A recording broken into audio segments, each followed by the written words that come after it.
Assalamualaikum Besem Yahushua Hamasya Adonai. Ya, saya udah pernah bagiin yang tentang Syafuot atau Pentakosta ketiga, kemudian yang dari kitab Yoel. Dan sebelumnya kalau Anda mengikuti, ya kan saya sharing banyak, panjang kali lebar kali tinggi kan tentang yang dua nabi. Kemudian mereka disalib, ya 3,5 hari nggak boleh dikuburkan. 3,5 hari kemudian masuklah ruah kehidupan dari Elohim ke dalam mereka sehingga mereka bangkit, dan semua orang yang melihat mereka menjadi sangat takut. Dan orang yang menarik itu gini loh, tahu nggak Anda dan saya kalau ternyata Moshe dan Elia itu gagal.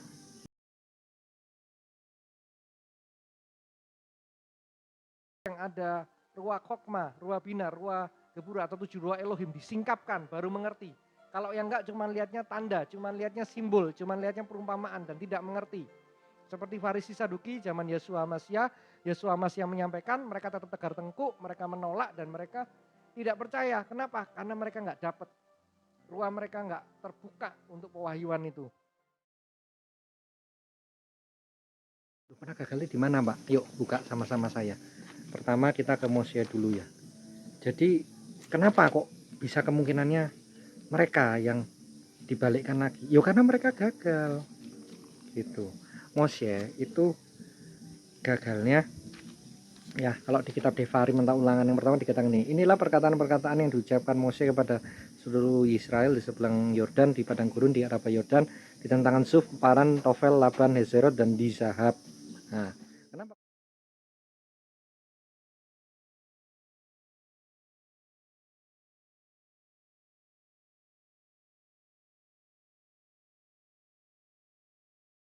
Dia masalah yang di Araba itu ya, kira dia memukul, padahal diperintahkan di sana itu harusnya tidak boleh mukul, cuman berfirman, tapi karena waktu itu emosi, jadi akhirnya masalah. Nah, itu kegagalan dari Moshe.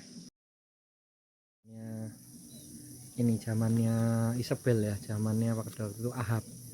Nah itu kan setelah dia membantai nabi-nabi Baal, sebenarnya Elia ini luar biasa, tapi dia takut, berintimidasi. Nah, dia terintimidasi.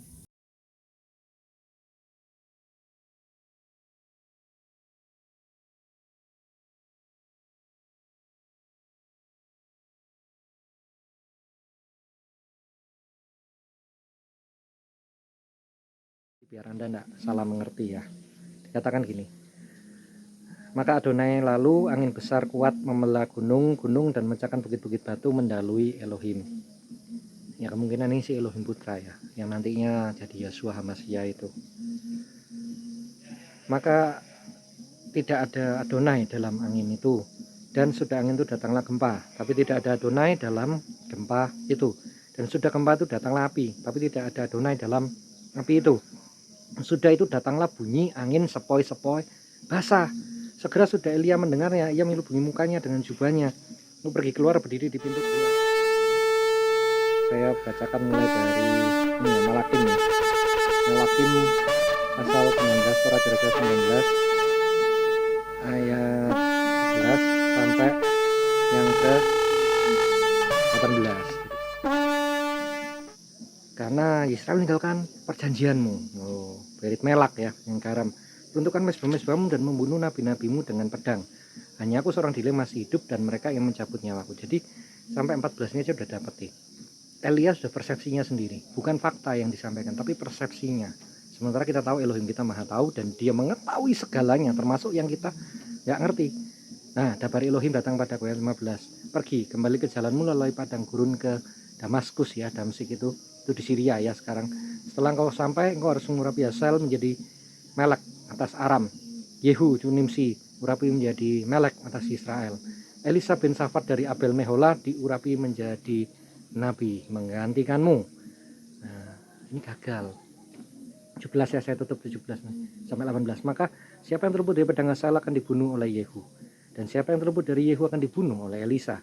Tapi aku akan meninggalkan 7.000 di Israel, semua yang tidak sujud menyembah Baal dan mulutnya tidak mencanda. Jadi artinya gini, Elia pun tuh gagal ya. Bahkan kalau seperti sana saya sampaikan bisa lagi juga itu siapa, Bapak Abraham. Bapak Abraham juga gagal. Tidak ada yang sempurna. Yang sempurna juga Yesua Masia. Yuk sama-sama saya ini ya, di Ibrani itu dikatakan gini. Kenapa kok bisa dikatakan semuanya gagal? Loh ya karena semuanya gagal. Kenapa? Ini loh tidak pernah bohong ya, dan amin. Ini kesaksian, banyak saksi ya. Makanya dikatakan mulai dari Ibrani 8 ya, ayat 7 sampai ayat 12 saya bacakan ya langsung. Sebab sekiranya perjanjian pertama itu tidak bercacat, tidak akan cari lagi tempat untuk yang kedua. Maksudnya cacatnya itu karena dari faktor humannya, bukan dari faktor Elohimnya. Tapi gagal gitu loh humannya, memenuhi. Karena kalau perjanjian itu kan harus dua belah pihak.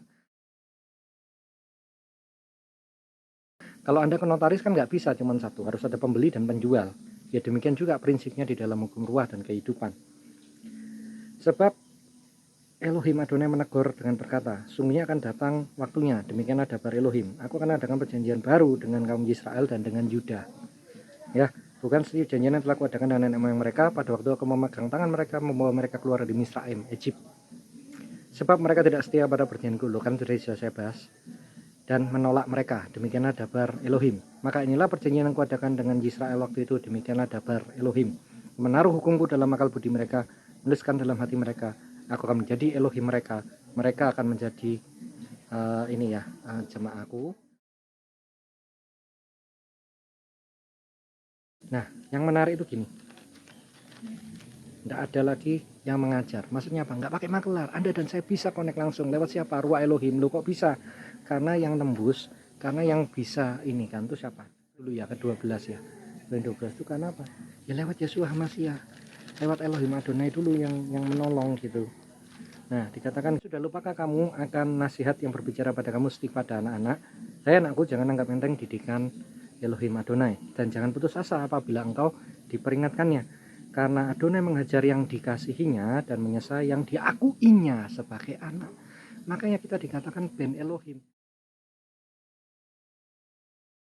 Lukas, kalau Matius soalnya cuma sampai kepada Abraham. Ini silsilah yang sampai kepada Adam gitu. Itu dikatakan gini, Ben Adam, dan terakhir dikatakan apa? Ben Elohim. Nah ya ini silsilahnya. Nah,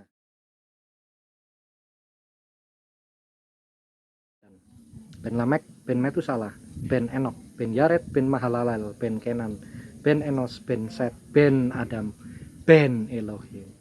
Makanya di Yohanes 1:12 dikatakan, barang siapa yang menerimanya diberi kuasa exousia, menjadi putra dan putri Elohim. Nah kita juga sama, kita ini anak. Nah teruslah kita tidak ngalami itu susah Anda tuh mengenal, justru karena kita ini anak kita diperkenan. Makanya bisa yang ke-11 dikatakan apa? Emuna atau faith dari dasar dari segala sesuatu yang kita harapkan, bukti dari segala sesuatu yang tidak kita lihat. Sebab oleh emuna lah diberikan kesaksian kepada moyang kita. Jadi artinya karena emuna ini kita mengerti bahwa semua dijadikan dabar Elohim, nanti seterusnya itu udah Habel, ada Abraham, ada apa.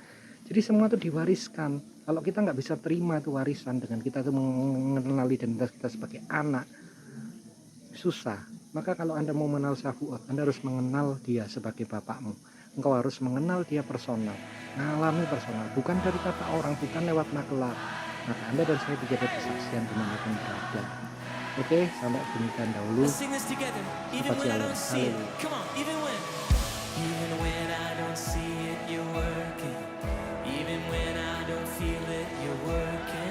Haleluya.